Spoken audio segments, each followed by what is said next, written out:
vous retrouver sur votre émission Wilikidjo. Wilikidjo est une émission qui vise à conscientiser, à responsabiliser, à motiver les jeunes à prendre leur destin en main. Pour cela, nous faisons appel à des leaders, à des entrepreneurs pour qu'ils partagent et conseillent les jeunes sur les motivations, les innovations technologiques, l'entrepreneuriat, la gestion financière et managériale. Avant d'avancer, nous souhaitons remercier nos partenaires qui sont Resto Misana, GMS Pictures, le groupe Mediasoft, Canela Couture. Aujourd'hui, nous avons le plaisir d'accueillir un docteur, un écrivain inspirant, passionné par l'innovation et le changement. Il a su transformer ses idées en projets concrets, faisant preuve d'une créativité remarquable dans un monde en constante évolution. Entrepreneur chevronné, il accompagne de nombreuses entreprises dans leur développement et leur transformation. En tant que fondateur de Claudel Nubissi International Consulting, il offre des conseils stratégiques adaptés aux enjeux contemporains. Avec un parcours qui témoigne de son engagement, il prit le temps de partager ses connaissances à travers l'écriture, offrant aux jeunes des conseils précieux pour réussir dans l'entrepreneuriat. Son expertise personnelle et son approche unique de l'entrepreneuriat font de lui une icône et une voix incontournable pour les jeunes qui inspirent à créer et à motiver. Préparez-vous à découvrir son parcours, ses réflexions, ses conseils pratiques pour réussir dans un monde de l'entrepreneuriat. Dr Claudel, good morning, welcome. Inisogoma, bonjour et bienvenue. Merci beaucoup pour l'invitation. C'est un honneur pour moi de participer à cette émission. D'accord. Comment est-ce que vous vous décrirez pour les gens qui ne vous connaissent pas?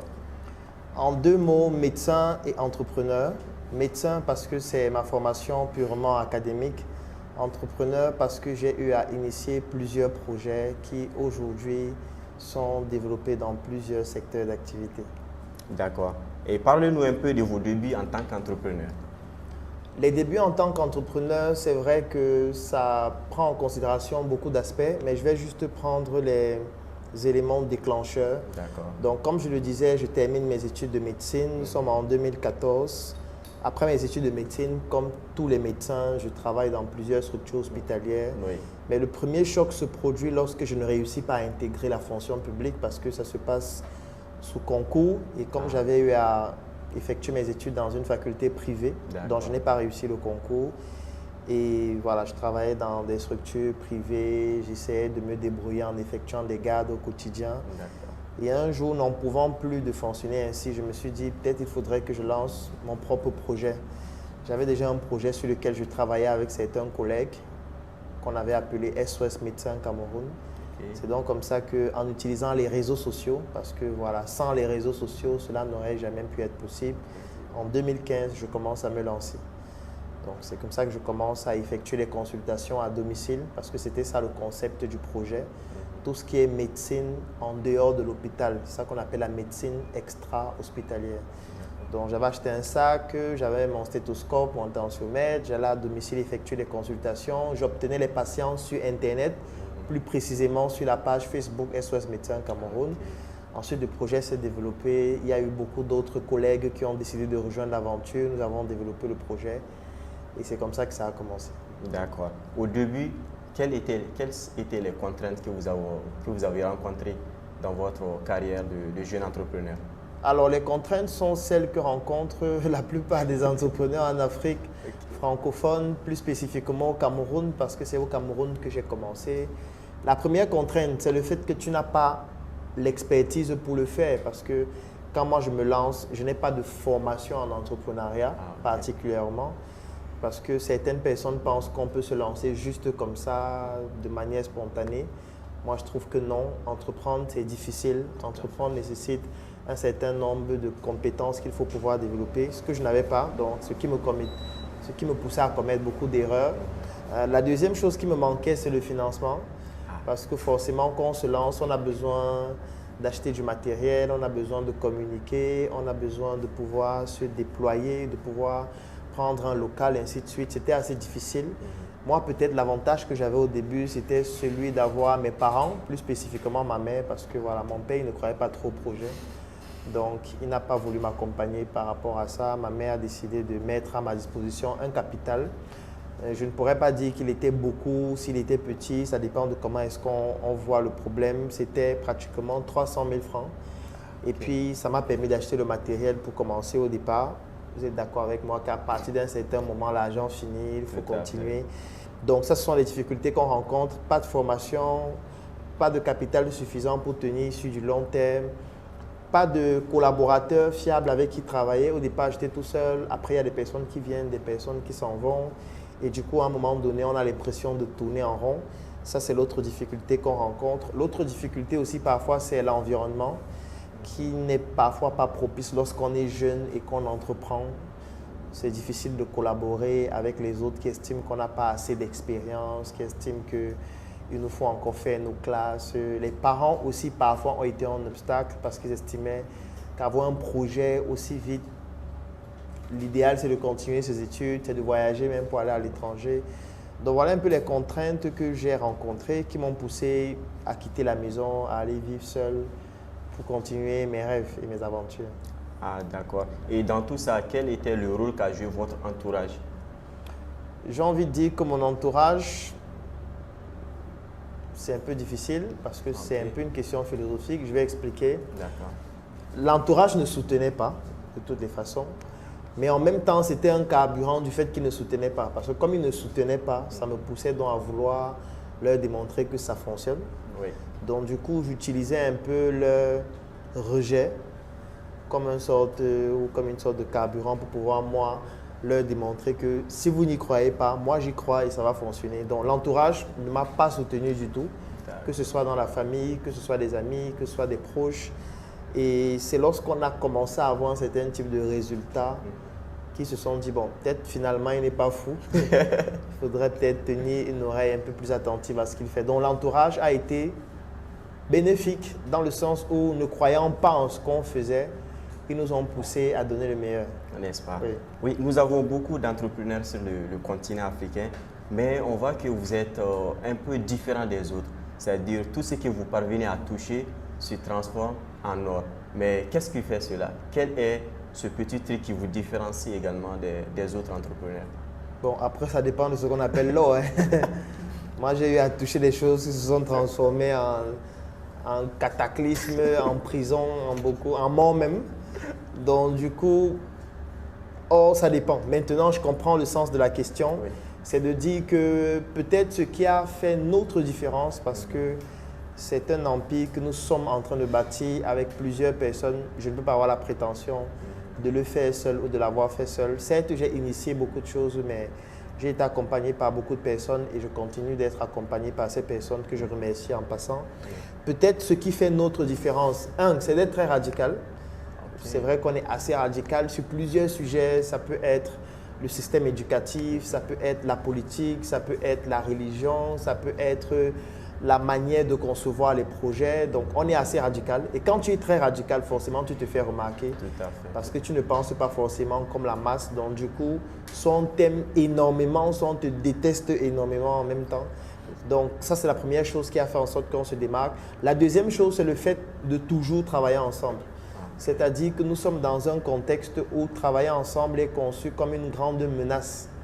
Chez nous, les Africains, très peu veulent travailler ensemble. Tout à fait. Chacun aime dire que j'ai mon projet, je suis tout seul, je suis sous fonds propres, je n'ai pas de crédit, je ne travaille pas avec l'argent des gens, et ainsi de suite. Donc, du coup, la plupart des gens conçoivent l'entrepreneuriat de cette façon. Nous, on a décidé de se dire, nous, on peut faire des choses ensemble. On a reçu beaucoup de coups, comme on peut s'y l'imaginer, mais ça ne nous empêche pas de croire que c'est ensemble qu'on peut le faire. Tout à fait. Parce que les autres se mettent ensemble contre nous. Les États se mettent ensemble, les entreprises se mettent ensemble. Je ne vois pas pourquoi nous, on pense qu'on pourrait évoluer seul. Donc, ce qui a fait la différence, c'est que dans tous nos projets, on travaille ensemble. Nous sommes très, très nombreux à collaborer sur ces différents projets, ce qui forcément fait la différence. Parce que moi, je ne connais pas tout. Oui. J'aime toujours dire que nous sommes tous ignorants, mais pas des mêmes choses. Donc, du coup, chacun apporte sa contribution et ça permet de créer quelque chose que quelqu'un seul ne pourrait pas créer. Tout à fait, je suis parfaitement d'accord avec vous. Maintenant, docteur, si une de vos entreprises était un plat camerounais, ça aurait été quoi et pourquoi? Le ndolé avec la viande et les frites de plantain mûr.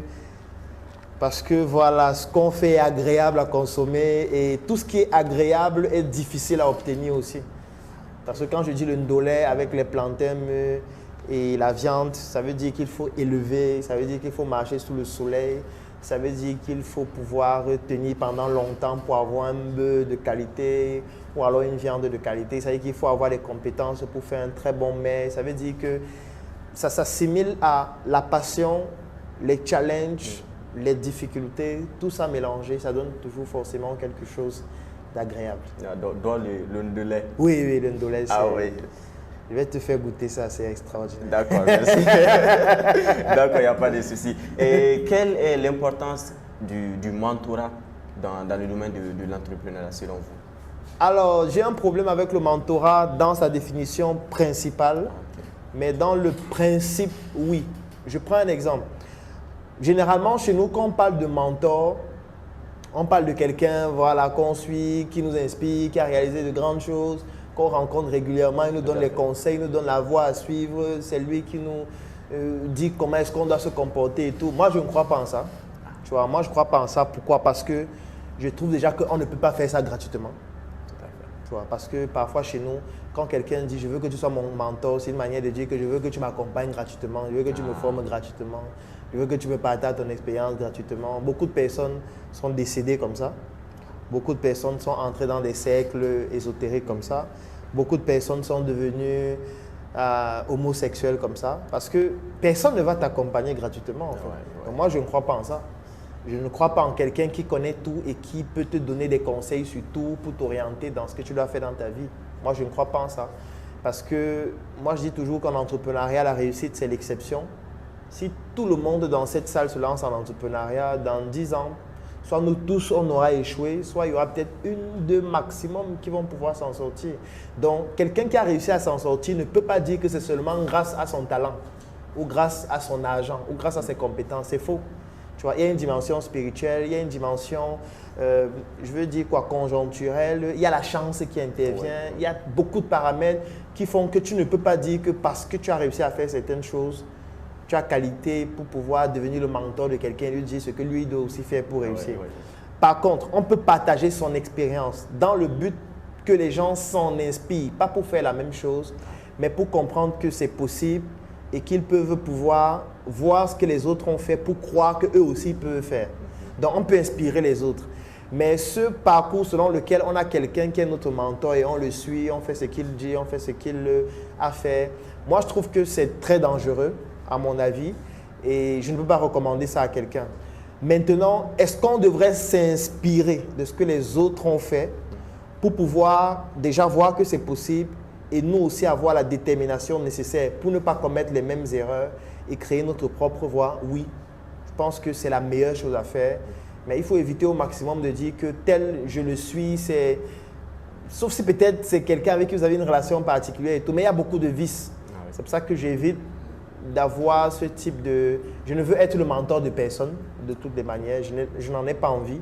J'estime que je partage assez mes connaissances. Si quelqu'un veut s'en inspirer, j'ai écrit beaucoup de livres, je produis beaucoup de vidéos, on fait beaucoup de formations, la personne peut suivre. Si la personne veut qu'on l'accompagne, c'est un programme de formation. La personne peut souscrire un programme, on l'accompagne. Après le programme, lui-même, il peut se débrouiller sans pleurer. Si la personne estime que nous, on a une expérience à lui partager, on peut lui partager notre expérience. Mais dire qu'on va marcher main dans la main, non. Oui. Tu vois, moi, je ne veux pas marcher main dans la main avec quelqu'un. Parce que j'estime que chacun a son prix à payer. Tout à fait. Chacun a son chemin, chacun a son fardeau. Et il doit payer le prix. Il ne faut pas qu'il pense qu'il y a quelqu'un qui va tenir sa main. Et comme on tient sa main, il ne va subir aucune difficulté, il va seulement avancer. Non, ça n'existe pas. Du moins, je n'y crois pas. En parlant d'écriture, vous avez écrit des œuvres. Oui. Il y a des formations, certaines de vos formations sont sur l'Internet. Oui. Et cela ne vous a pas empêché d'écrire également des œuvres. Pourquoi est-ce que vous vous dites qu'il faut que j'écris des livres? C'est pour un autre public ou bien c'est pour...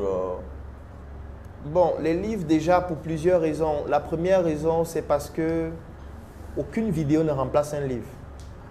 Aucune vidéo. Ça veut dire quoi? La vidéo, c'est un peu comme le récapitulatif de ce qu'on pourrait retrouver dans un livre. Je prends un exemple. Les questions que vous êtes en train de me poser, si je devrais y répondre par écrit, je serais plus précis, je serais plus détaillé, je vais donner des explications qui sont plus pointues. Quand c'est en vidéo, je donne juste un récapitulatif. Enfin, je donne juste quelques idées globales. Donc, quelqu'un qui s'arrête sur la vidéo, en fait, il a 5-10% maximum de ce qu'il faudrait savoir, même s'il est en train de discuter avec la bonne personne. Ce n'est pas pour rien qu'à l'école, on utilise les livres, à l'université, on utilise les livres, ainsi de suite. Parce que le livre, on s'assoit, on pose un problème, on réfléchit suffisamment et on essaye d'expliquer de la manière la plus détaillée possible le problème en question, en analysant tous les cas de figure, en prenant des exemples, en ouvrant des pistes de réflexion, ainsi de suite.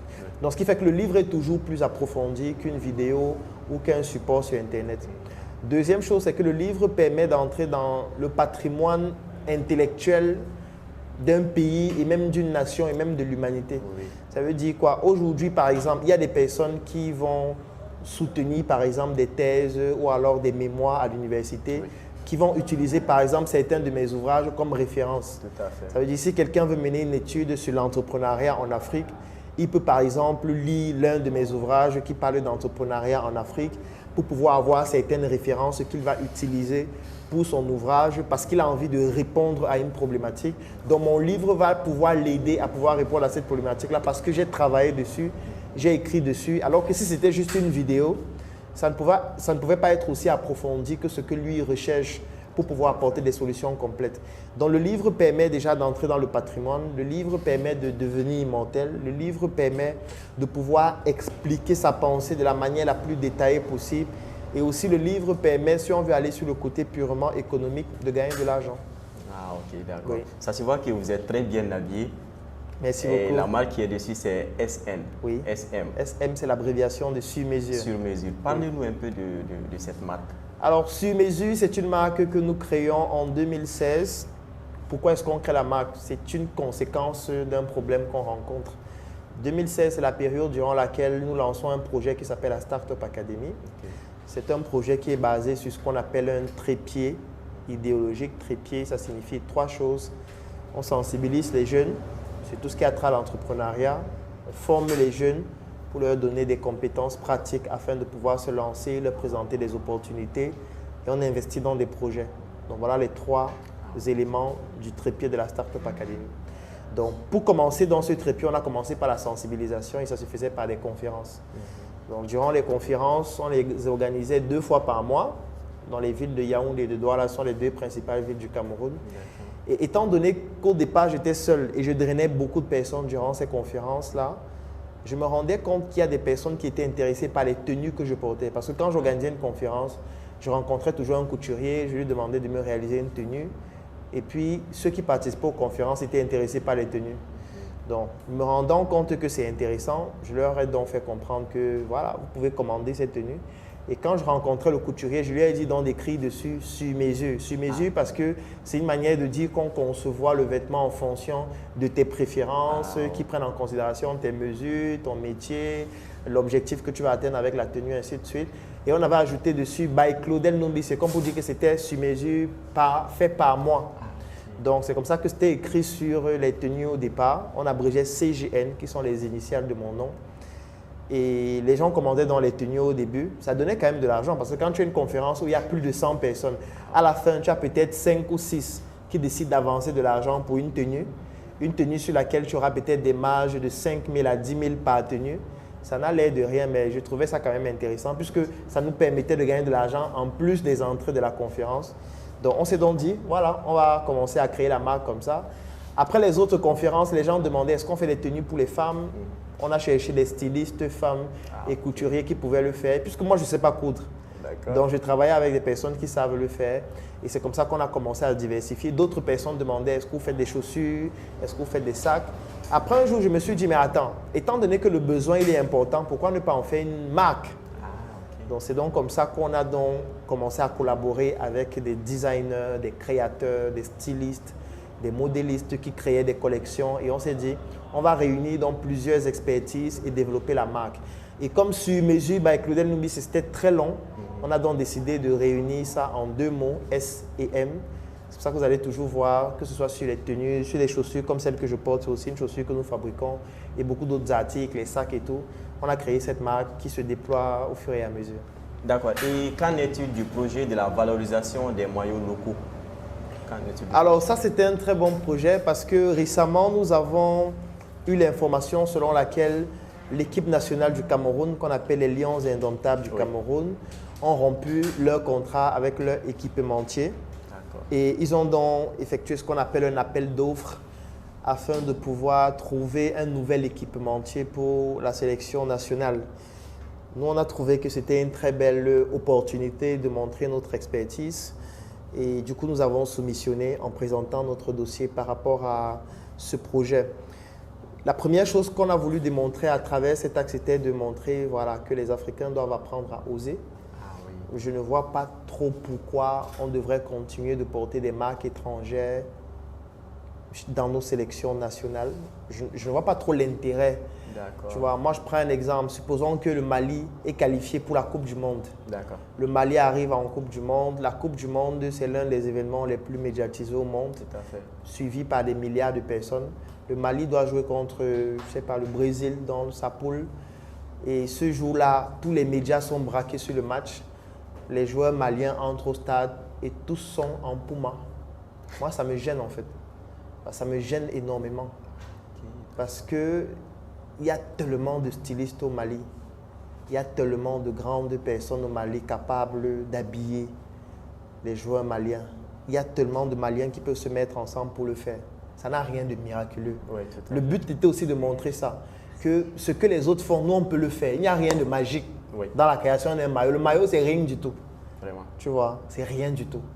Donc, beaucoup d'autres personnes disaient, est-ce que vous avez les moyens de pouvoir financer la fédération et tout? Je dis que c'est un faux débat.